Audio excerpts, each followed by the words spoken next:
This is HBR News number 494. Woman holds stepson captive for 20 years. Human rights judge brings back slavery. We're discussing the news of the week and give it the Badger treatment. Hello, everyone, and welcome back to Honey Badger Radio. My name is Brian. I'm here with Hannah and Mike, and we are going to be giving you the news with the Badger treatment, the Badger seasoning, where we give our badgery opinions to the mainstream happenings in the world and try to put a spin on it that makes it a little bit less awful than what it is. Or if it's good, we make it tastier. We add more real sugars, cane sugars, no seed oils, no corn syrups. Please don't come after us, Department of Health. And so we have a great show lined up for you guys today. So please be sure to continue the conversations both in the chat as well as the comment section. On this week's HBR News, we're going to be talking about the story of a stepmother who held her stepson hostage, a Columbia University human rights fellow, I'm not kidding, was convicted of owning a slave and more. So stick around. It's going to be a good time. And be sure to join us afterwards for the patron-only show. So if you are a gamer and you have not been living under a rock, you probably are aware of the new slop coming out from Ubisoft, Assassin's Creed Shadows, and all of the controversy surrounding it. Basically, it is like either the least hyped video game ever for people who really don't want this to flop, or the most hype for people looking forward to the total and absolute collapse of Ubisoft. And they're dealing with a lot of criticism online from gamers and potential customers that don't like the direction and several of the choices and creative decisions made by Ubisoft for this franchise. And of course, instead of listening to the criticisms of fans and potential customers and maybe like having a little bit of an introspective moment, they have only decided to double down, and there is word that they're going to be working with the Canadian government to address harassment when Assassin's Creed Shadows launches. So they're literally getting the government to protect them from harassment. This is the bully. Remember Bully Hunters? Remember that back in the Gamergate day? This is Bully Hunters 2.0 with the Canadian government. So we're going to look at this article from The Gamer, which, by the way, The Gamer is super cringe as a website. They're like the salon of gaming websites.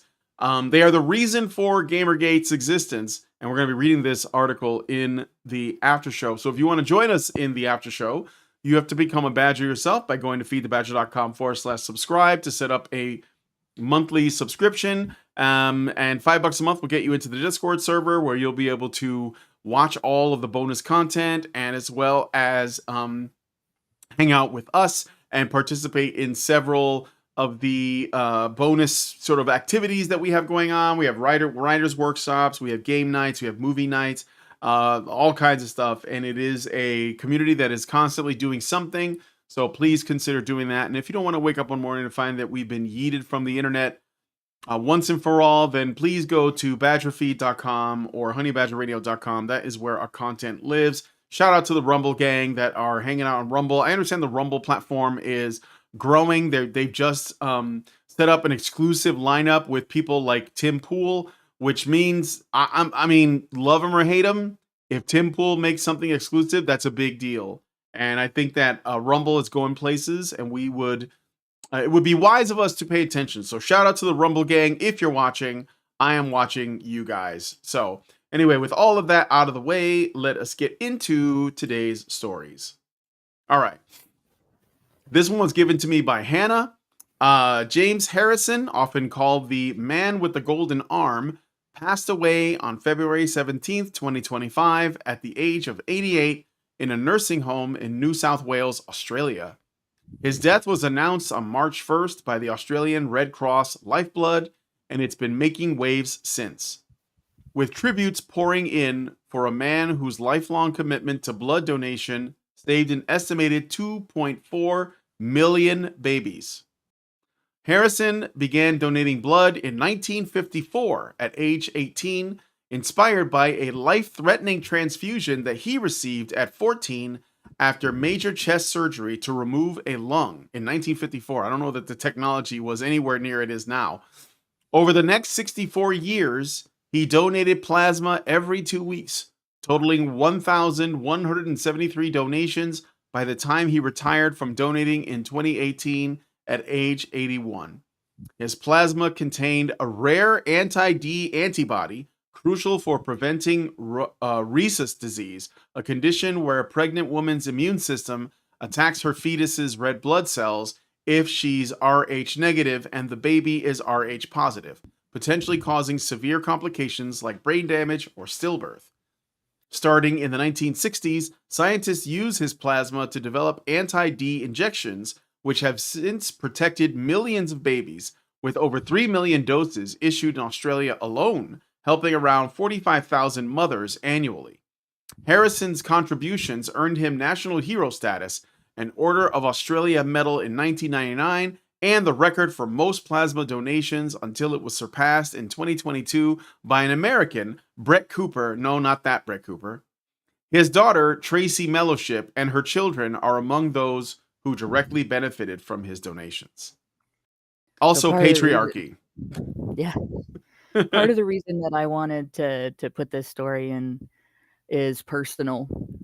My mom was Rh negative, and my brother and I are both Rh positive.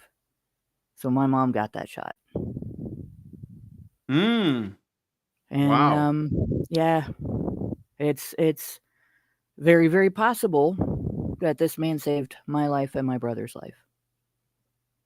Although this does affect boys more frequently than it affects girls.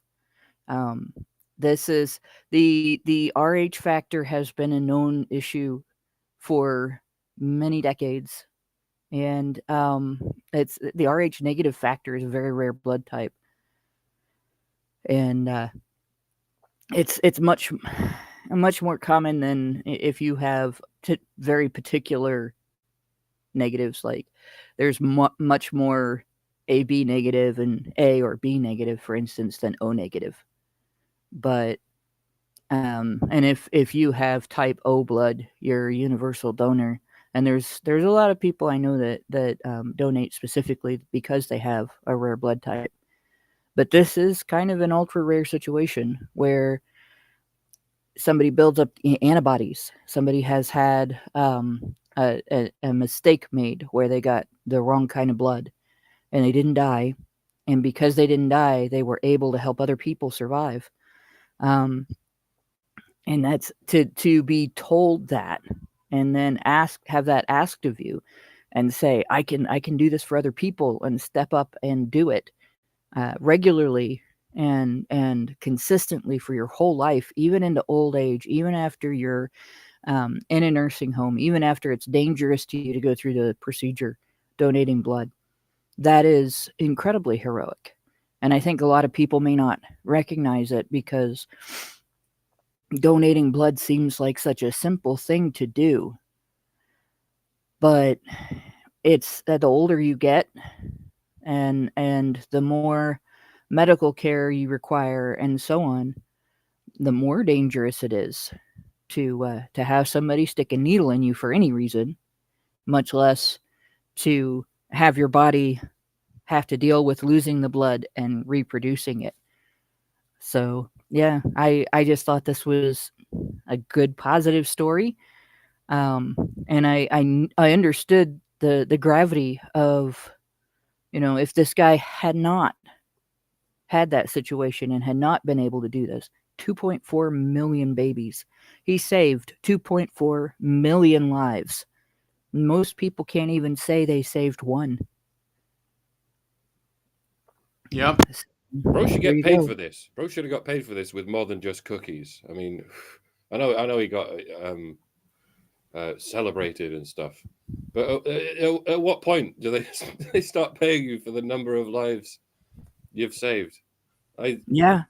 Do you know? I have an extremely rare blood type, which is to say, I identify as a non-alphabetic blood type. I identify as blood type 12. I just like the number 12, so that's how I identify. That's how it works, right? genetics don't really matter. We need to find a balance between O and A and all these things. So yeah, I'm going to go in and give you my rare blood type, and then I should get paid with cookies. I'd be happy with cookies. Sorry, I had nothing for this story. All I can do is sarcasm, and that's all I'm doing. Something kind of funny about getting paid for donating blood. Not funny, haha. More like George Thorogood funny, you funny too, that kind of funny. There are companies that will pay for blood donation because it's such an important thing here. There's so many accidents, automotive accidents here, and so many violent assaults here that result in people losing blood on a level that their body can't make it back fast enough, and if they won't get blood, they'll die, right? And so there are companies that pay for blood donation. And you know what happened? I bet Brian knows, because you lived in a big city. Knows what happened with what? They called it racist or something. Nope. With paid blood donation, people paying for blood donation. Oh yeah, like well, I know that a lot of like drug addicts would show up because they were trying Bingo. to get money to feed their habit. Yeah, Blood donation payments attracted drug addicts, and they will donate more than they're supposed to. They will donate even when they've got it in their system, so the blood can't be used and so on. And they now have to do a blood test on you before they can even take your blood. Mm-hmm. And they made it actually difficult for people to go in and donate blood. And it's easier to just go to the Red Cross to donate blood now. It's anytime you try to do something good, anytime you try to pay people to do something good, there's somebody coming in to try to exploit it. Now, that doesn't mean that it's wrong to pay people for a service. But yeah, it does make things a pain in the ass when you can't turn people down because the last time they were here, they had heroin in their system. It just occurred to me how much microplastics need to be in your blood before you can't donate. Because this is a good example of clearly giving blood doesn't lead to an early death. The man was 88, presumably because he was able to clean his blood. Yeah, he must have had a very healthy spleen. Every time you give blood, you remove some of the microplastics and give them to someone else, and then you create new blood. I guess you can achieve the same result with leeches. Leeches will suck all your blood out, including the microplastics, and then you create new blood without microplastics in it. So, yeah, all those 16th century doctors were really onto something with all the with all the leeches and stuff. But yeah, I have to wonder how true all this stuff is about microplastics, or how harmful they really are if everyone's got them in their system anyway. But I mean, how much blood pollution can there be before no one can donate blood because it's fucking 50% plastic or whatever? Well, I guess the answer is you kind of got to start looking at things like how much money does corporate America make if it is true, and how much money does corporate America make if it's not true? And are you allowed to question it? Are you allowed to say it, without getting canceled by somebody or getting accused of something, and so on? It's getting to the truth of a lot of stuff. It's really difficult these days. But if you find something you're not allowed to say, and it's not ridiculous to say it, it's just that you can't say it, it's probably true. And if there's something that people have been saying that you're not allowed to criticize, and your criticisms aren't ridiculous, like they don't rely on ignoring information that is real and solid and provable, then yeah, you've stumbled upon basically another psyop. But in terms of this story, though, I've heard this story about a couple of different types of um, blood donations and other, like somebody donating their kidney, somebody donating bone marrow and stuff like that. And it almost always turns out to be a man. Not always. A lot of times women will donate a kidney or bone marrow or something like that when it's their child or another family member. But in the medical profession, I've heard of nurses and doctors and that find out they have the same type, that they're compatible donors for somebody. And they'll donate something. That donating a kidney is a particularly, when you're still alive, is a particularly heroic thing to do too, because you only have two and you can't replace them when they fail unless somebody donates a kidney to you. We don't know how to make kidneys yet. So but I just wanted to highlight this man because this was a great man. And I understood what he did, partly, like I said, because this was something that affected my family. But I'm glad that he existed, and I'm glad that he was so kind to do this. Yeah. Well, thank you for sharing that story, Hannah. Yeah, I think he is a good man, and it's not often that we hear about, I mean, I'm sure that he did it for no reason other than he felt that a desire to return the favor. Probably didn't have to do anything else. I mean, his life was saved, right? And so he was like, well, this is what I'm going to do. So yeah. And I think anyway, enough of all these white pills. Let's get dark. Okay, all right. Let me see. Let me see if anybody put any super chows in real quick, because I gotta look in the super chow section. So remember, send us a super chow if you want to say anything. For what is it? Feedthebadger.com/just the tip, and I will be sure to read it. I don't know if somebody sent anything through last time. No. So yeah, send something through and we'll read it on the show. Okay. Oh, sorry. Now on to the next one. Slightly less uplifting. Kimberly Sullivan, pictured here, a 56-year-old woman from Waterbury, Connecticut, was arrested on March 12, 2025 for allegedly holding her 32-year-old stepson captive for over 20 years. The case came to light after the stepson, who weighed just 69 pounds at 5 feet 9 inches tall, 32 years old, 69 pounds, okay, set fire to their home on February 17, 2025 in a desperate bid for freedom. He claimed he had been locked in a small, unheated room since age 11, enduring severe abuse, starvation, and neglect. Conditions police described as some of the worst they'd seen, with medical reports noting wasting syndrome, smoke inhalation, PTSD, and depression. Sullivan faces charges of first-degree assault, that sounds awfully tame, second-degree kidnapping, first-degree unlawful restraint, cruelty to persons, and first-degree reckless endangerment.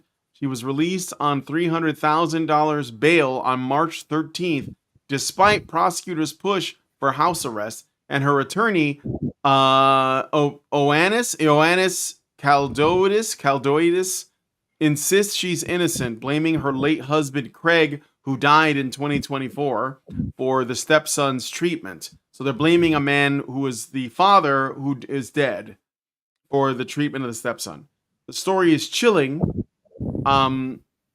And Sullivan's denial and her lawyer's claim that Craig controlled the household raised questions about shared responsibility. Could this be a case of folie à deux, as some psychologists suggest, where both parents shared a delusion? Yet the stepson's condition and his principal's past concerns about malnourishment suggest Sullivan's involvement was significant. Posts on X show public outrage over her release, with some calling her a monster. But the lack of clarity on her motives, and Craig's role leaves room for some doubt for others. So that's the story as we know it. The father is dead, has been for at least a year, and yeah, I don't know what this is. Yeah, I'm sure the first question a lot of people ask is, how? Surely a woman would never do that, heaven forfend, but even if she would, how could she? Surely the average woman could not possibly physically restrain the average man, even if he's emaciated down to 69 pounds.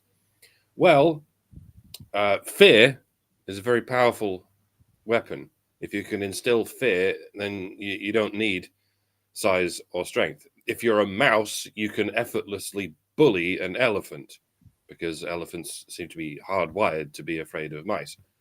And a great deal of men are soft wired to be afraid of women, or at least a woman, if that woman has abused them for their entire life. And vice versa.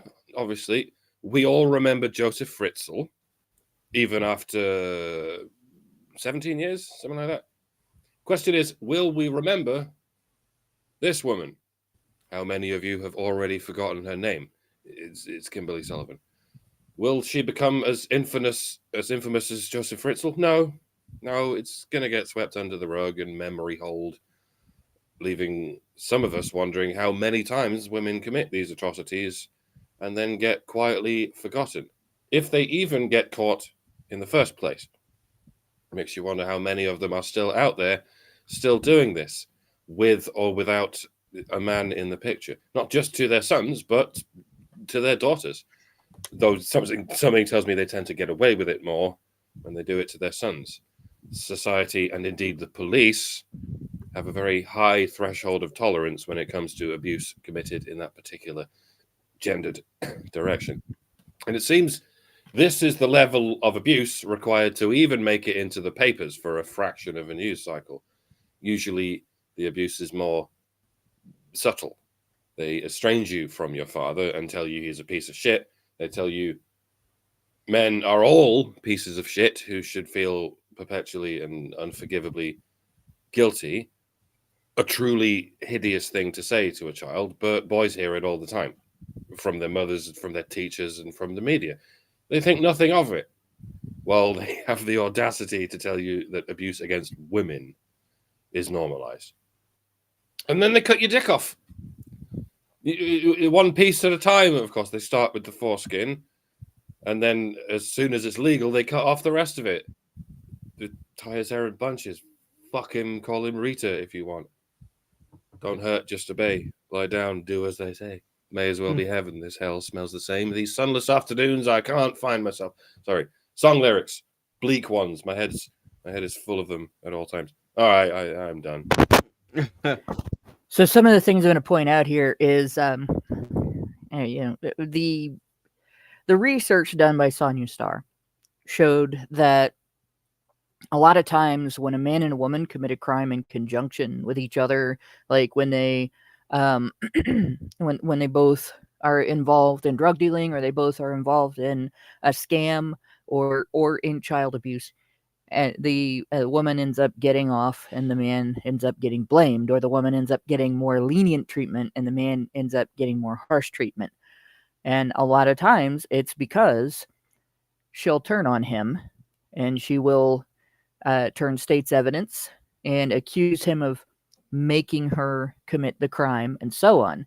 And frequently the evidence turns out that that's not true, but the cops run with it and the prosecutor runs with it because they get a result that the public approves. You found the bad guy, and the bad guy has to be a guy. The bad guy can't be female because we don't like to acknowledge bad gals, right? Now it's possible that the husband was the mastermind of this, but if it was the fact that the husband was the mastermind of this and she didn't want to do it, it should have stopped when he died. Yes, right. 100%. If they were not a team on this, the minute she didn't have to do it anymore, she should have quit. And I see the mice discussion in the restream chat. Guys, everybody should be afraid of mice. Hantavirus is deadly. It says it's as untreatable, if I understand right, it's as untreatable as rabies. It's carried by mice. It's what actually what Gene Hackman's wife died of. And he died because she was gone and couldn't take care of him anymore. Hantavirus is no joke. And you shouldn't want mice around. If they didn't come from a pet store when you know they're disease free, don't touch them. Get them out of your house. Don't let them near your pets. Don't even let your cat catch mice if you can avoid it. And yeah, just the little side note there. Yeah. But in any case, this situation, even if she comes out and says, he made me do it, she's not absolved, in my opinion, because she was still around after he was gone, right? And this started, remember, when he was 11, as a little kid, when he's too small to fight back. And if you think about this, all right,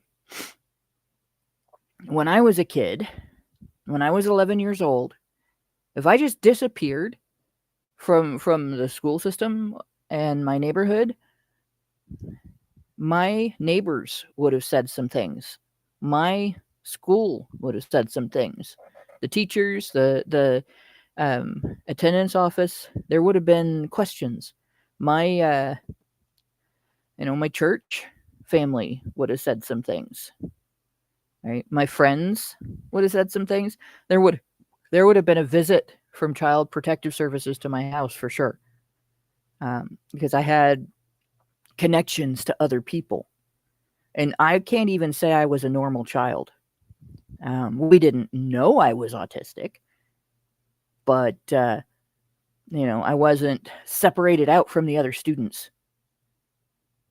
I wasn't in a separate classroom or anything like that, right? So I have to wonder what conditions existed in this boy's life that allowed an 11-year-old child to vanish from his neighborhood, his school system, his social life, his extended family's lives, his any organizations he was involved with, a church, a club, anything like that. What conditions existed in his life?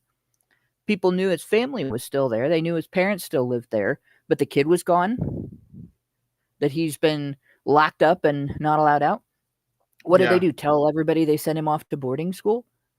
And then not have evidence of it? Did they never have people over at their house? So I've had this suspicion, and the more different someone is, if someone is disabled, if someone has a intellectual disability, a psychological disability, a behavioral disorder, anything like that, where they may have been separated out from people already, the easier it is to do something like this to them. The more out in the country somebody lives, the easier it is to do something like this to them. If the family packed up and moved from one city to another and then did this in the process, that might have been another possibility, right? But it makes it a more deliberate act, and it also makes it more egregious if they targeted somebody who was, disabled or mentally ill or intellectually disabled, extra vulnerable. And so when I saw this story, this is a story I put in too. When I saw this story, I thought, not only is this egregious, not only is she engaging in blame the boyfriend, blame the husband, right? But this may have been a story of a vulnerable boy whose abuse was ignored because he didn't fit. And I think we should watch this story because of that. All of that said, he didn't fit the narrative, you mean? Because he didn't fit the community. Yeah. One of the things I've noticed, like when I'm working with people with disabilities now, and when I go out places with them, the females get more always in that sweet attention, and the males get more, oh, this guy's in my way attention. And it's very upsetting because they're all people with vulnerabilities and special needs, and they're all people who cannot help the condition they're in. They can't change it themselves. They're not being disabled on purpose, right? And they're not in your way on purpose. They're just trying to live their lives, and they are sweet and adorable. And yeah, sometimes they have a rough time and they don't deal with it the way you would because they don't have the tools. But it's no reason to get angry at them. It's a reason to have sympathy and compassion, and try to be part of the support network that helps them deal with their experiences effectively when they can't use the same tools that you get to use. And this situation, this is a guy, all right, who is my height. I weigh right now 206 pounds. And people tell me I'm not fat, which is bullshit because I am. But I don't look like what people think of when they say morbidly obese, right? This guy weighed 69 pounds. A man who was my height, his skeleton would weigh almost half that. Yeah. Weigh around 30 pounds. Pretty close to 30 pounds. Like, we're talking half his weight taken up by that, just about. He had no muscle. Almost no muscle. Your organs have to take up a percentage of your weight as well. His organs are probably not full size. He probably has breathing difficulty. He's guaranteed he has a heart condition. He will never recover from this. Yeah. He'll have some improvement, but he stopped growing normally at the age of 11 when he was locked up and the starvation began.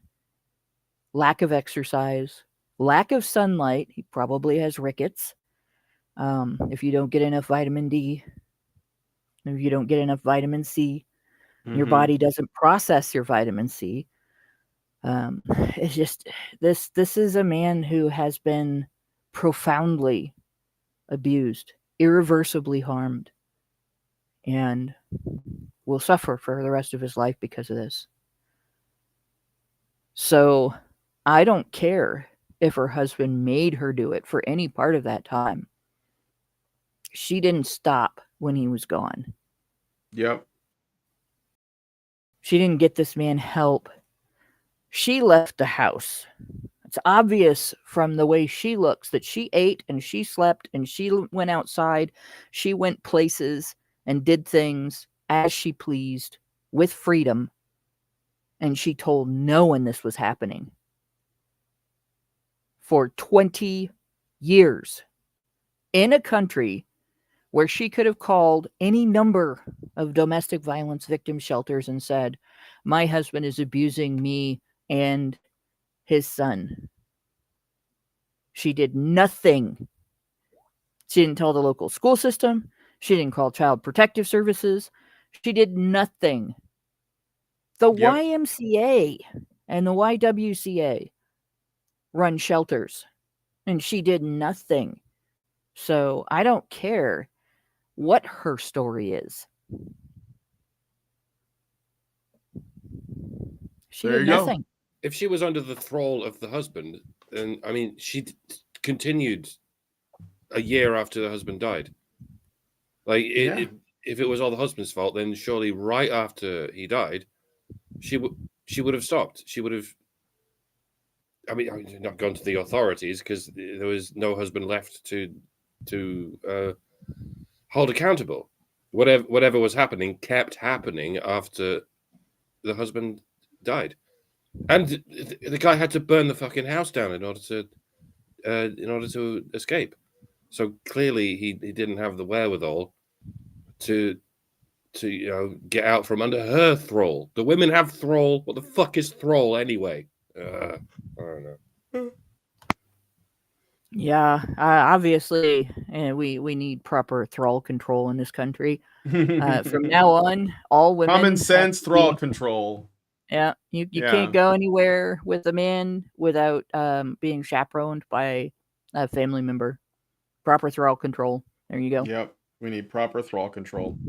Well, yeah, this is sick. I'm glad that where it's coming to light, and hopefully there will be justice. But I don't know, man. I don't think that man is gonna recover from that easily. So he certainly needs a network of support. But we'll see. Well, if anything new comes out of this, and like she is on, I guess she's like made bail or whatever. We'll see where this goes. We will follow up when we know more. So let us know what you guys think about this one in the comments. I did get a super chow from Meredith G for $5, and she says HBR 494, honey for the Badgers. Thanks for the upbeat story to start off the show. It's been a long day, and I needed some good news for my mental health. Yeah. Well, you're welcome, and thank you to Hannah for doing that. So, okay, let's move on. There's a bit of a discussion about whether it's not her child, in the chat. Yeah, I And was I thinking think that I because she's a pointed out- stepmom. That could be Yeah, you know part what? of it too. That is absolutely no excuse. All right. I would walk through fire for my stepdaughters. And if you can look at a child in pain and not have your heart ripped out, there is something wrong with you. If it doesn't bother you that somebody is abusing a child at all, if you don't get at least inspired to say, hey, that's wrong, and if I can tell an authority and make it stop, I'm going to do that. If you can't at least do that, there is something wrong with you. I don't care whose kid that is. I don't care if that's a complete stranger's kid you never saw before. If you see a terrible thing happening to a child, especially on this level, like it's a different story if you've got people at the store when a kid has been told no and the kid throws a temper tantrum, and it's like, oh, we are all familiar with that. Isn't that cute, right? That's one thing. Right? But if you see somebody beating a child, or if you're aware that a child is being starved and you do nothing, you're a monster too. That's just the way I feel about it. Like, how can you not care about someone who is vulnerable and helpless? And children are. And it's not, you don't have to try to be their parent. You don't have to try to go into the burning building and rescue every kid and all that. You don't have to be a superhero to pick up a phone and say, hey, there's a kid in that house and he hasn't left in a year. That's, or my partner is forcing our child to stay in the basement. I'm allowed to leave, so I came here to tell you because I can't get him out. I mean, how can you not? There is no excuse. None. All right, well, let us know what you guys think about this one in the comments. I'm going to move on to the next story in the meantime. And thank you to Meredith G for the super chow. Okay, so I had to change stories last minute because I saw this one. I saw this one, but I kind of forgot about it. And then I saw it again this morning. I was like, ooh, I'm going to put this one in here. So on March 13th, 2025, a British jury at Oxford Crown Court convicted Mugabe. Crap. I don't know if okay, I'll try to say the name here. Hold on. Lydia Mugabe, basically. She is a United Nations. This is important detail. A United Nations judge, Lydia Mugabe. Okay. On 4 charges: forced labor, an immigration offense, conspiracy to intimidate a witness, and arranging travel with a view to exploitation. She owned a slave. Mugabe, a high court judge in Uganda and a United Nations judge with the International Residual Mechanism for Criminal Tribunals since May of 2023, had been a fellow at Columbia University's Institute for the Study of Human Rights in 2017, where she was celebrated for her work on gender-based justice in Africa, even winning awards like the Vera Chirwa Human Rights Award and the People's Choice Gavel Award. Mugabe lured a young Ugandan woman to the UK under false pretenses, promising her a job in a diplomatic household. Instead, she forced the woman to work as an unpaid maid and nanny at her private residence in Kildington, England, confiscating her passport, visa, and phone to trap her. At least she got to work in the house. Mugabe exploited the victim's lack of knowledge about her rights, using her position and connections with the Ugandan High Commission in London to secure a visa through a quid pro quo deal with diplomat John Leonard Mugerwa, who had diplomatic immunity. The victim eventually contacted a friend who alerted authorities, leading to Mugabe's arrest. She appeared distressed after the verdict, and sentencing is set for May 2nd, 2025. The case has drawn shock, with gasps in the courtroom and criticism for the hypocrisy of a human rights advocate engaging in slavery, though some argue it highlights broader systemic issues in elite institutions like the UN and Colombia, where such contradictions often go unchecked. Okay. History in a nutshell. Now, I wonder who they're going to blame for this, because they can't blame her. She's a black woman. She's also on the UN, and she fights for equality and social justice and feminism and stuff. So gender-based justice. And she's got the right opinions. So some things that we aren't allowed to talk about in public.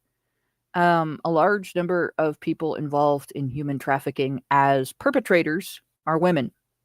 We are frequently told that this is because men made them do it. What man made her do this? None. She is in a position of power and authority. Major power and authority. All right? We are frequently told that human traffickers are white and they target minorities. There's actually a large majority among human traffickers who are of the same race, the same ethnic background, and in many cases, the same nationality as their victims.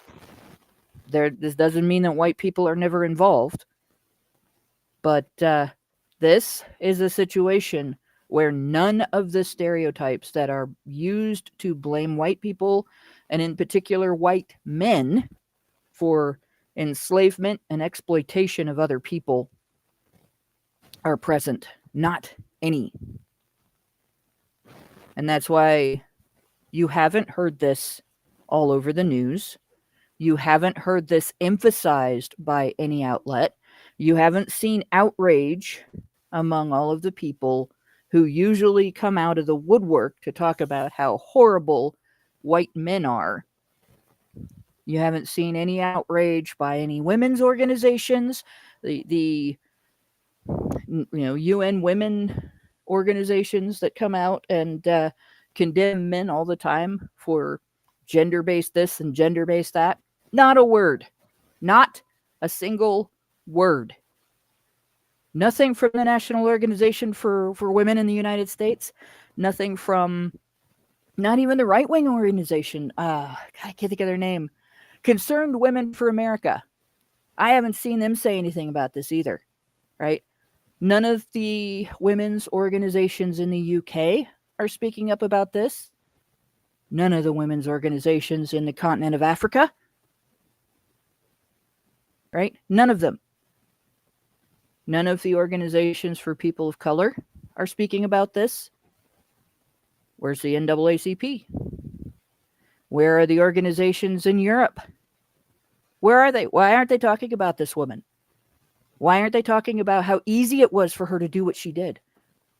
This rich, powerful, wealthy woman who lured another woman to her house and trapped her in slave labor. Why aren't they talking about this? I really got to wonder. And why is diplomatic immunity a thing?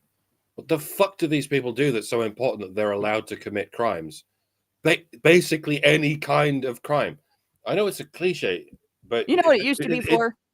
It used to be for when person A goes to country B with a dramatically different culture where, like, maybe you're not allowed to walk on the grass, and they set one foot on the grass and, oh, we're going to hang you. That's what it used to be for. It was never intended for shit like this, and it gets used for shit like this all the time.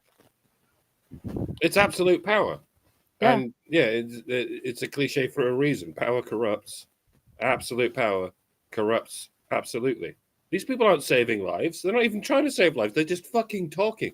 It's like UN representatives just go around the world telling everyone to be giant faggots, and somehow they're allowed to commit any crime they like because they are tasked with going around the world telling people to be complete faggots. Like, diplomatic immunity should not be a thing. No one should have a position where they're allowed to commit crimes. We're going to get onto this in the fourth story as well. People getting retroactively pardoned for crimes that they haven't even been charged with. But this is the precedent has been set when it comes to this bullshit. That you get to commit any crime you like because ... question mark. Profit. Wow, that'll be it. The fucking profit. God, this is awful. Oh.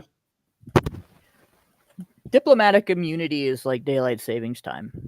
There were circumstances under which it made sense historically when it was harder for people to communicate quickly and en masse over large different distances and so on. It's outdated now. We don't need diplomatic immunity because you can find out every little thing in the moment that you should or should not do in a foreign country and avoid creating errors that could get you arrested. There's no reason for it anymore. Yeah, and obviously the headline of the story just says everything. Columbia University human rights fellow convicted for having a slave. It's like I don't even need to add anything to this. On the board at the UN, a fellow at a university owns a slave. And yeah. She was celebrated for her work on gender-based justice in Africa. Yes. And she targeted a woman, right? Mm-hmm.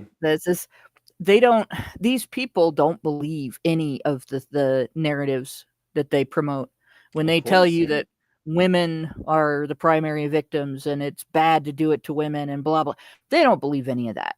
They do not care. They care about making money on it. And I wonder how much money she's made in her lifetime on this. The people that haven't stepped up and said anything, they're exactly the same as she is. Whether they have or have not exploited somebody, they said nothing when she did it. None of them came out and said this is not acceptable. None of them came out and said, this should not be happening within our ranks. Nothing. They don't care. Nope. There's nothing legitimate about these people, or at least very little. So I thought that was worth. Speaking of illegitimate women that run things, there was one other thing that happened. Well, it's not like for sure yet, but it looks like it's going this way. But anyway, let us know what you guys think about that story in the comments. Did you guys know? So now in the United States, so this is just a United States thing, okay? The last two stories. In the U.S., the Democratic Party is experiencing a bit of a crisis of leadership. And, they put forward their best, what they consider are their best players, and it doesn't look good for them. They're scrambling now to figure out what direction the party is going to go in. Can you guys guess who's at the top of the list according to... Don't say it's AOC.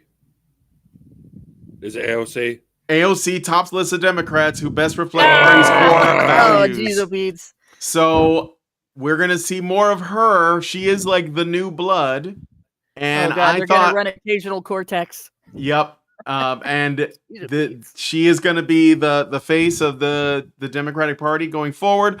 A lot of people on the left are really angry at the establishment Democrats like Chuck Schumer and Nancy Pelosi and Tim Walz and Kamala Harris and Joe Biden. But she's not any better.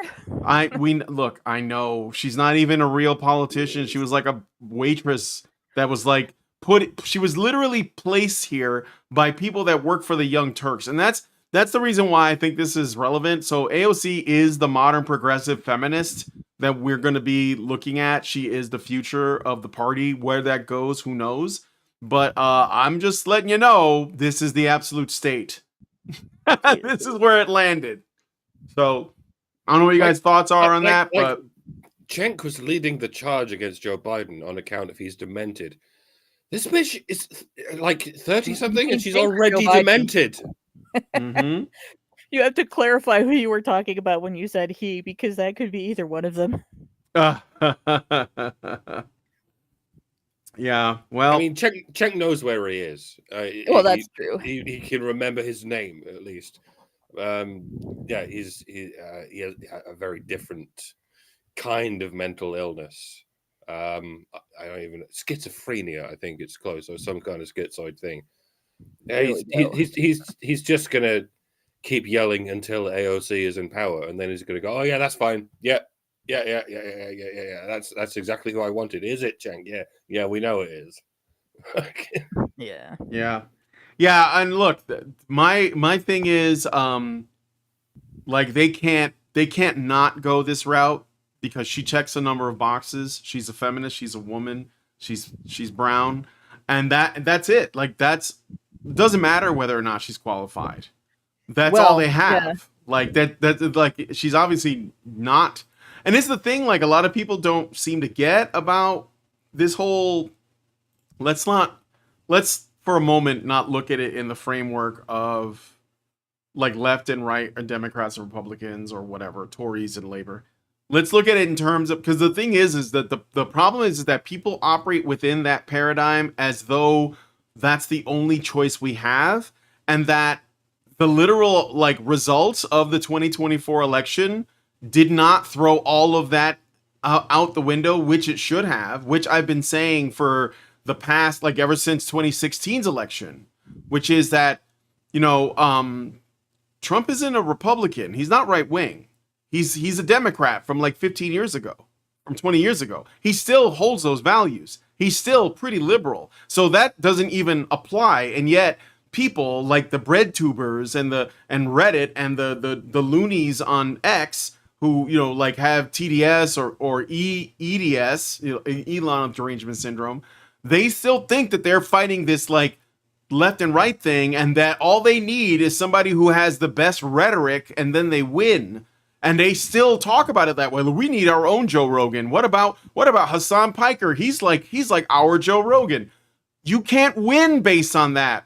The problem is not Michelle Obama a podcast. Yeah. Let's give Michelle Obama a podcast. Exactly. The problem is not that you don't have the right rhetoric. The problem is you have terrible ideas and nobody likes them.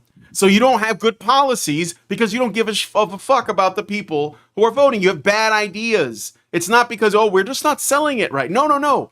You're not doing what people want. You are opposing us. You have attacked this country and its citizens for so long, especially the men, in particular the men.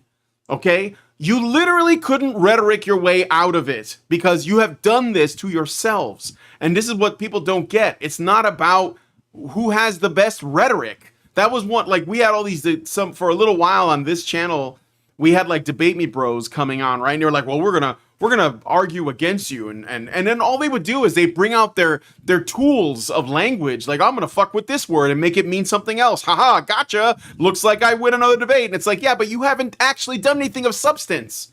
There's nothing real there. That's why I don't debate these people anymore, because they don't say anything real. They just use words to make it sound like they've won. They're just trying to score points. It's empty, okay? In 2016, when Trump won that first election, he destroyed the Republicans. They were never the same. The Republican Party is that in name only. All that's left are the old neocon rhinos that are trying to like get their hands in, and nobody likes them. So that's done. And that was the right. It was, or what we would, whatever. The Republican Party was gone in 2015, destroyed. Like now there's either people who are on the side of the people who like voted a mandate to like get some things changed and put the focus back on this country, or they did not agree with that, and that puts them in the out camp. those are the camps. You're for America or you're against America. You're America first or you're America last, and that's it. And these people, like AOC's people, they're still trying to do this based on, well, and you know, the reason why it upsets me, this is why I get a little bit heated about this, ultimately it's an insult to you because they think you're stupid enough to think that if they can get you on the rhetoric, oh, I just said the right words, now you're going to vote for me forever. That's how dumb they think you are. That was how they treated minorities like blacks and Latinos. They would say, well, you have to vote for us because if you don't vote for us, you're not going to get any more Gibbs. And the other people are going to take your Gibbs away. And so people are voting against, basically in favor of Gibbs. And to some degree, those minority groups still do that. But at least this time they were like, you know what? Actually, we don't want that anymore. And now we're realizing that the worst welfare queens aren't even American citizens. They're like foreign fucking, leaders, right? Foreign countries. So the rhetoric is dead, guys. So the Republican Party is never going to be the same because of what Trump did. And I'm not saying he did it single-handedly. I'm saying it was a movement of people that had the ability to communicate ideas and actual theories and political philosophies on the internet, unguarded, unfiltered by the media, so we can actually talk to each other like adults about what we really want and get that done. And the establishment people in the White House or whatever your relative, governments of your own countries no longer had complete control over the narrative. And by the way, that's a testament to the First Amendment. That's why America is unique, because we don't put up, like Canada is only doubling down on their censorship. It's only getting worse over there because they are still trying to control the narrative. And there are enough Canadians that think that their identity is all about not being us, the US, that they will just swallow that shit. Okay. But over time, if they're willing to do the work, they will learn the same things that we have learned as Americans. And so the Republicans are gone. Like that, whatever that was, the days of George H.W. Bush and all that, that's over. That's gone. And now the same is happening to the Democrats. They're completely leaderless, and all they have left is AOC. And the reason why I think it's really funny is because the only thing that she has is identity politics. That's all they have. They have nothing because they have never actually took a moment to ask themselves, what do the American people want, and how can we get it for them as people who are servants to the constituents who voted for us? They still can't do it. All they can do is pretend. And it's because they think so little of you. That's what I'm trying to, they're elitist at their core. They have forgotten that we're the ones actually that hold power, that they're supposed to fear us. And they're learning that now. But I fear it's too little too late. And I'll say one other thing too, is a lot of people worry that what will come of this, like if the Democrat Party is destroyed, we'll be living under a one-party state. I say no, that's not going to happen, because ultimately there will always be fractures of some kind along certain lines. No, nothing is absolute, but it's actually for the best that we get rid of the people who are literally a cancer on our systems, that don't do anything but essentially they're parasites. They just extract shit from us, like our money, and they don't serve us in any way. So what will ultimately happen is whatever's left of, in the wake of all this, will either get with the program and understand what Americans want and start responding to it, and then split along different party lines on that vector. If you look at it like a pie that's being cut up into smaller pieces, there's parts of the pie that can just go. Like these people, they can just go. Identity politics, that's yesterday. Sorry, that's gone. I don't want that anymore. Nobody wants that anymore. It's not useful, okay? Welfare forever, that's got to go too. That's got to go. All the spending, all the foreign aid, giving money to Israel, giving money to Ukraine, that's over. We're not doing that anymore. Or at least that's our goal. It may not happen now, but it will over time. Because that's the sentiment. That's what it's coming from. Because we want to come first. So, that being said, I think it's hilarious that AOC is going to be the face, because it just shows you the state they're in. This is the desperation. Why is she the big booty Latina?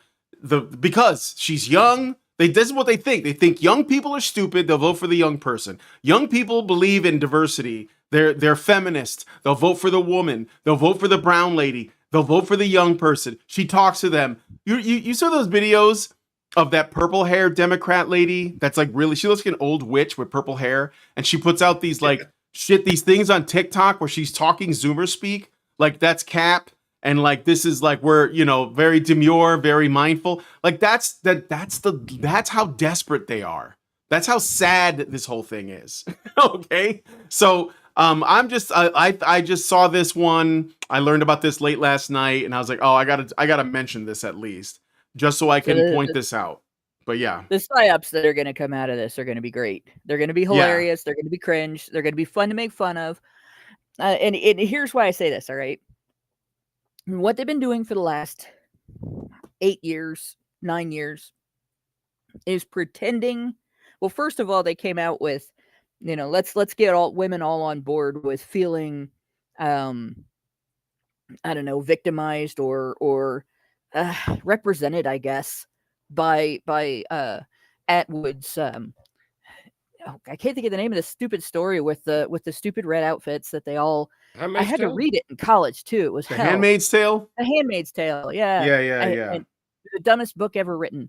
All right, because there is no civilization that has ever existed in the world which would have actually done that, and there never will be. But in any case, they've spent the last, like, I guess 10 years really trying to convince women that they are represented by The Handmaid's Tale. No woman is represented by The Handmaid's Tale, not even in the cultures that everybody likes to look at and say, that patriarchy over there. No, even that patriarchy over there, supposed patriarchy over there, is not The Handmaid's Tale. Okay? There is no Handmaid's Tale. It is bullshit. It has always been bullshit, and it will always be bullshit. And it's never going to be worth paying attention to, other than your daughters have been targeted with it. And it's been a frenzied targeting. Like, they've been pushing this so hard that they've put big holes in it. Big handprints sticking through the back, right? And they're going to continue. And it's going to get more frenzied. And it's going to get worse. It's going to get dumber. It's going to get even dumber than the whole trend of girls and women going on TikTok and playing really bad, campy, adventure theme music or woman anthems, I guess, in the background while they put on lipstick to show the patriarchy. Look, I am wearing a color of lipstick. Take that, patriarchy. It's going to be 100 times dumber and 100 times worse. And every stupid girl out there is going to fall for it. All right. What happened during the last election was that men told women no. And what happened after the election was that women had massive tantrums in response. And you are going to see 4 years of screaming and tantrums and promises and threats. And they're not going to make good on any of them. So stand your ground. Watch what the candidates do. Look at who is actually telling women no. Look at who is actually spending less of your money. Nobody is going to be free of gynocentrism. There is not going to be a candidate running for anything in probably the next 10 years yet that will turn around and say, nope, fuck gynocentrism. You asked for equality, you got it. Yeah. But there will be candidates that will say, no, you can't have everything you're asking for, ladies. No, you can't make men pay for your abortions. No, you can't make men pay for your stupid life choices. No, you can't get out of military service. No, we're not going to tax men in America to pay for you to go tell women in Zimbabwe that their husbands are keeping them captive. Right? Those are the people that are going to be our best bet. If we want to go talk to a politician that might actually say, you know what, maybe the family courts shouldn't favor women over men. It's going to be those guys that can say, no, we're not going to pay you to go distribute condoms to children in Africa, just in case they get raped. Right? That's going to be the people that will say, hey, maybe we should try to stop children from being raped in Africa. And by the way, let's see what we can do about American family courts. You're not going to get it from AOC. So no. So that's where we should be. We should be looking at this as every time some stupid cringe psyop gets introduced, and you'll recognize them because you won't be allowed to criticize them. You'll be racist, sexist, homophobic, whatever, for saying anything against it. Make fun of it, ridicule it, meme the shit out of it, mock it, make it embarrassing to be associated with it. Right? Every single time they come out with a new thing, just do that over and over again. You will not see AOC in the presidency. It's not like she can run anyway. I mean, she got killed during the J6 riots, remember? Twice, yeah. Yeah. It was very tragic. And yeah, I realize it's just rhetoric when people say nobody cares about identity politics. Nobody is interested in these Democratic candidates. It's obviously not nobody, but it's not just not nobody. Almost 70 million people voted for Kamala Harris because they fell for this bullshit. It's it is a mistake to assume that we have the majority. I mean, y'all did have the majority, and that's why Trump got elected, assuming there was no fortification, which we can assume because the fortification only appears to happen in that direction. But you do yourself a disservice by underestimating just how many people have fallen for this. Just how many people will, in fact, vote for AOC. I mean, people will vote Democrat no matter who. There's a huge faction of vote blue no matter who, and over here in Europe, it's even worse. We have like 6 different left-wing parties, including Reform now, by the way. We have nothing resembling a right-wing party. It's just the window has been shifted so that people think extreme leftism is the sensible center. Like, it's very possible that what you're fighting against is the majority, because the majority are listening to the likes of the BBC or NBC or CNN and shit like that, and they've fallen for it hook, line, and sinker.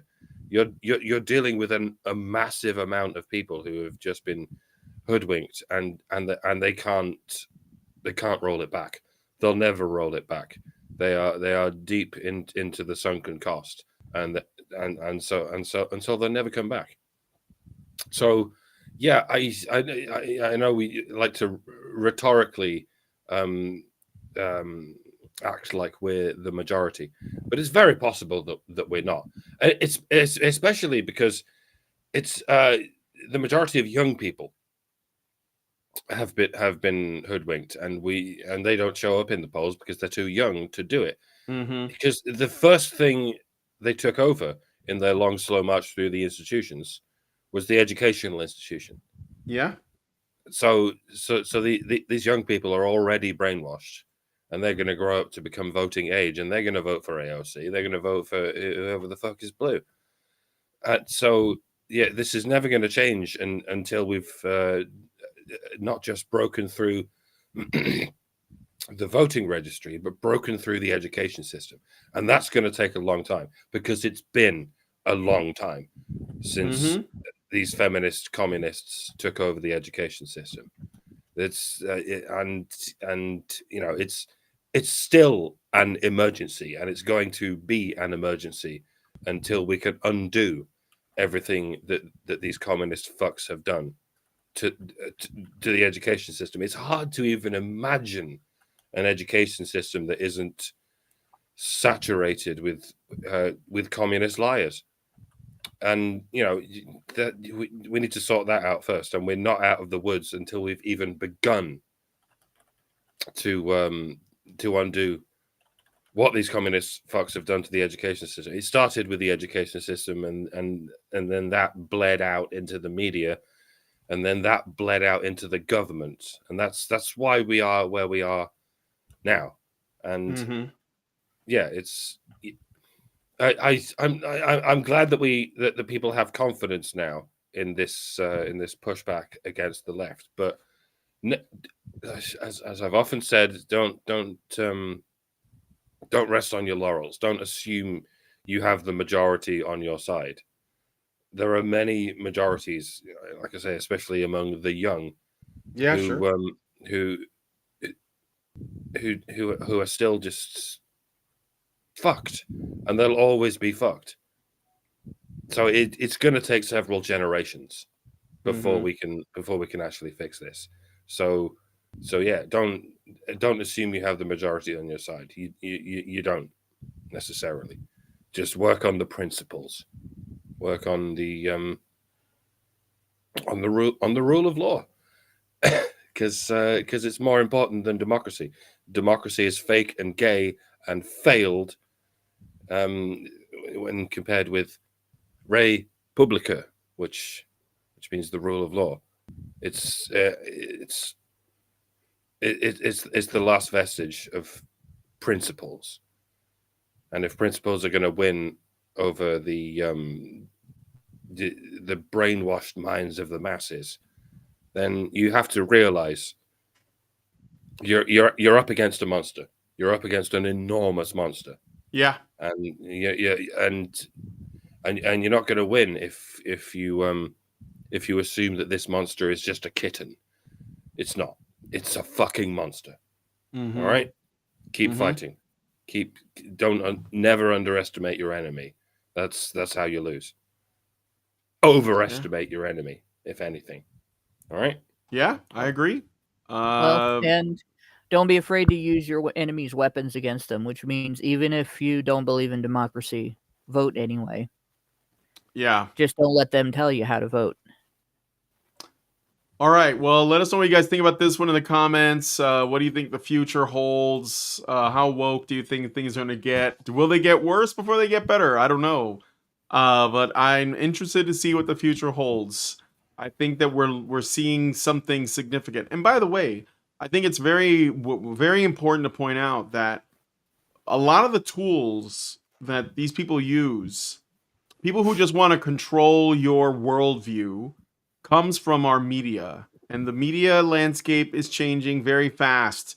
So I think that like what we do here on this show, even though it's a small thing, we don't have a lot of followers, but I think the conversation has a way of spreading, and these ideas and these concepts have a way of spreading. You don't know where they're going to come up. So I think that there has probably never been a better time to try and change minds than now, because of our access to the ability for individuals, anyone, to just get on their computer, get on their phone, and make a statement about something, tell the truth. And I think that that is something that should not be underestimated, because once upon a time, not that long ago, only a small number of people had control over all these narratives. And those narratives are falling apart pretty fast now that we have access to all this other media. So think of it that way. Like, what was the purpose of Hollywood? Was it really just entertainment? I have my serious suspicions about that. I think in part yes, but I think there's something else too. There's a reason why maybe at once upon a time in ancient times, actors were sort of like a step above prostitutes. That's how they were seen anyway. So maybe there's something to it. Maybe not. I'm not shitting on actors. I know that there's plenty of great ones. I used to work in theater, but I'm just saying that it was a method of communication that once upon a time, not that long ago, almost all of it was coming from one place with in one specific direction with one specific worldview. And now we're finally able to like make our own thing. And that's what I'm excited for, and that's what I promote on my channel, Honey Badger Arcade, which you guys can follow on YouTube. Anyway, but let's move on to the last story of today's show on Pretty Good Time. So this one Mike J did for me. Thank you, Mike J. Kind of a small one, but maybe worth talking about. I'm sure that there's rants like loaded up in the old clip. So as Trump begins to hit his stride on the second term of his presidency, he has come to question one of the more controversial actions his predecessor made. One of the last moves that former President Biden made as commander-in-chief was to issue a large number of pardons, some to people who had not even been convicted or charged of any crime. Trump takes the most issue with the frequent use of auto pen technology, stating on Truth Social, quote, "The pardons that Sleepy Joe Biden gave to the unselect committee of political thugs and many others, lots of others, are hereby declared void, vacant, and of no further force or effect because of the fact that they were done by auto pen," end quote. An auto pen is a machine that is capable of replicating signatures automatically without the signee being present. The conclusion that President Trump seems to be drawing is that it is possible that Biden was not aware of these pardons and could possibly have not okayed their signing. And just to add on to that, I think Speaker of the House, Mike Johnson, again, he just said this on an interview, said that there were certain orders that Biden put out that when he confronted him, Biden said he had no memory of actually signing. And there were a lot done, and it is a bit suspicious. Some people, I know that there's like a couple of debate me bros on X that are saying that auto pens are completely legal and that there's like you can't possibly think there's anything untoward happening. I don't know that. I mean, if you can't like know what you're signing and just take a minute to sign something. I mean, when Trump signed his executive orders, he did it in front of cameras and everything. So just saying. But anyway, what do you guys think? Yeah, Well, no, the auto pen was something that came out during the Obama administration, and at the time that it came out, there was a lot of speculation. It wasn't something that was discussed by the mainstream, all right? But there was a lot of speculation that this would create a situation where a puppet may be put into office and run by people who are not elected officials. And, In theory. and essentially, in theory, that this could lead to us not being governed by people that we elected to office. And it was a fair consideration, right? And if I remember right, it was created because of an emergency. They couldn't do something without the president's signature, and the president was traveling a lot because of some other thing, and they needed to have the president be able to sign something from a distance. They didn't have another way to do it. Well, they do now, all right? And I've done this numerous times. I have signed paperwork for things on my phone with a stylus where I put my signature in my handwriting on a piece of paperwork, and it's considered my signature. It's legally binding, and so on. So there's no need for something that the president doesn't operate himself by his own hand on live video feed that can sign anything that anybody puts in front of him and him not know about. There's no need for that, right?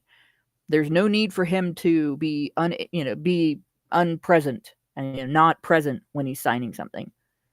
So there's no need for this device anymore. It is moot. And so the only reason for somebody to have used something like this, especially with Biden wasn't traveling all over the world, right? He was in locations where he could at any moment have been contacted, brought forward, put at a desk, and allowed to sign whatever he wanted, right? There's no reason. There's no valid reason. There's no trustworthy reason. There's no reason we should be believing why Joe Biden should sign anything with an auto pen. Therefore, anything he signed with an auto pen is suspect. And in the future, the auto pen should not be getting used by anyone in any executive position in any part of the country. Not the president, not a governor, not a mayor, nothing like that. Because it's outdated. There is no cause, no reason, no circumstance under which any kind of paperwork cannot be signed in person by the individual who is responsible for deciding whether or not it gets a signature.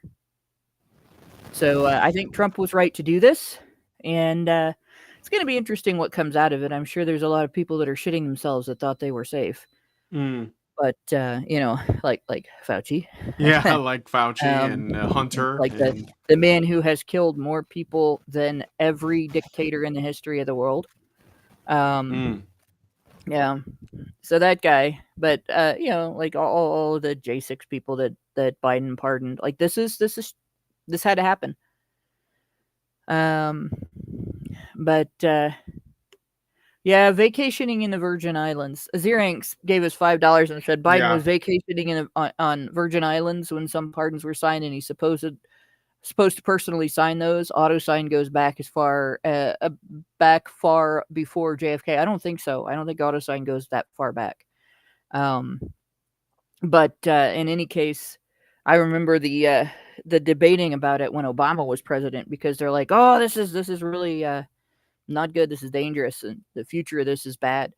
But there's internet service in the Virgin Islands. You can send documents to the Virgin Islands. They can be signed and they can be sent back exactly the way that I described. And so there's no cause for an auto sign to be used ever again.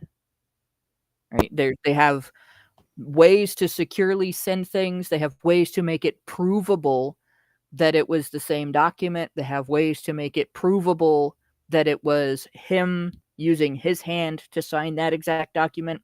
There is no reason to ever use something that signs the document for the president when the president is not there ever again. So there you go. I'm still concerned that this might ultimately be a nothing burger, legally speaking. Like you said, it was allowed under Obama, and whatever you can say about Obama, he's not too demented to understand what he's doing.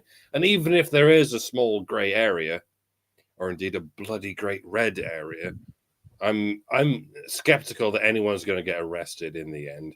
Certainly not politicians for politicking. It's like trying to arrest royalty.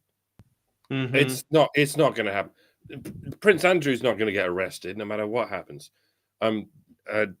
Ghislaine Maxwell went to prison, and Jeffrey Epstein got self-deleted because he got Epsteined.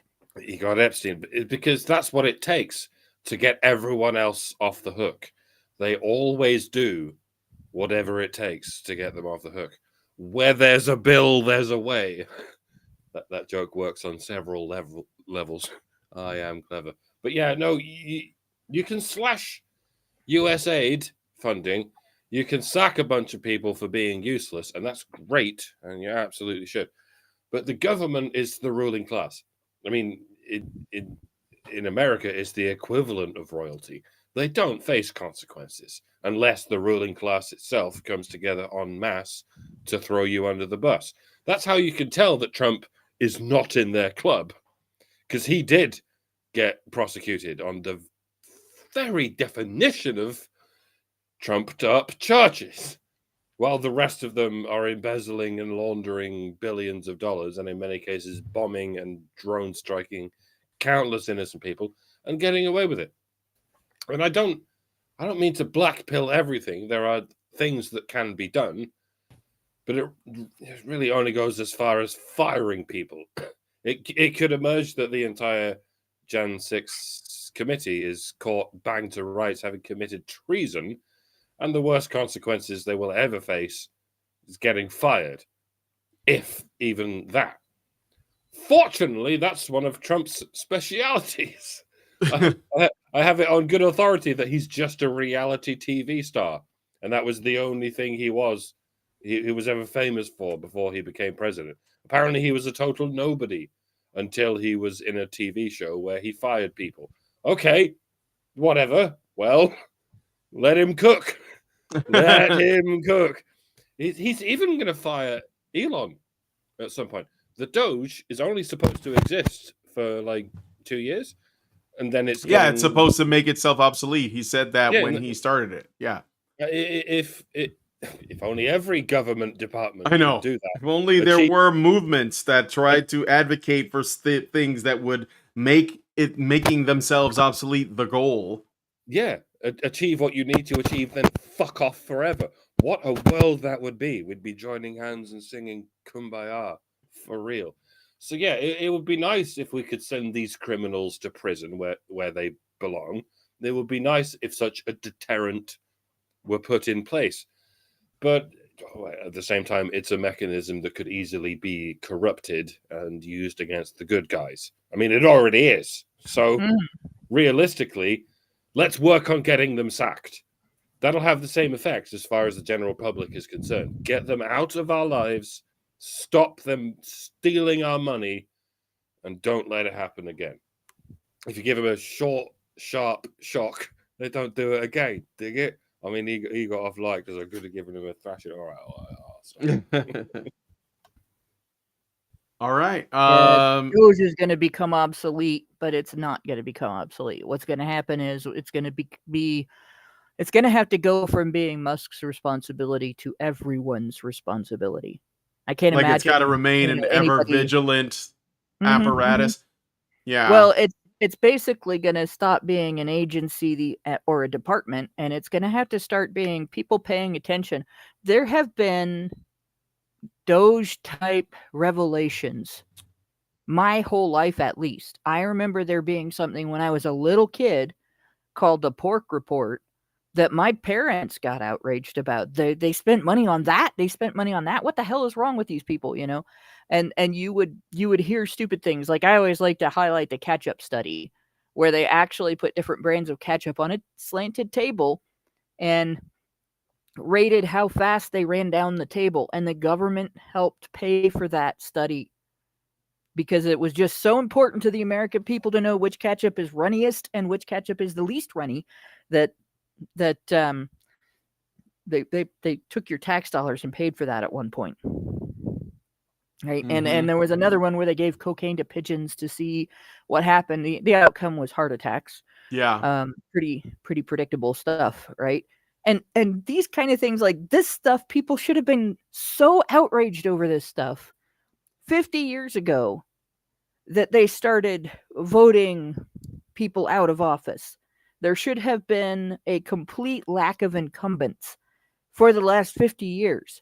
And instead, most of our governing body, most of our federal governing body has been incumbents for the last 50 years. So, we can't just rely on, we can't just put it on the back of one guy and his team. Right? And I'm sure anybody with his success level, Musk's success level, wouldn't want to do this for his whole life because he has other things he would rather be focusing on. But that means the rest of us have to pay attention to those pork reports and those outrage news articles where they funded this stupid idiot thing that isn't of any value to the overwhelming majority of American people. Why is your money being taken to do this? And, if we don't pay attention, within a couple of years, we're going to be right back where we were.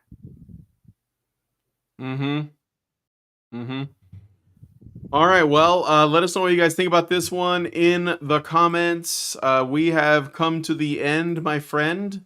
We're now going to look at this article from The Gamer.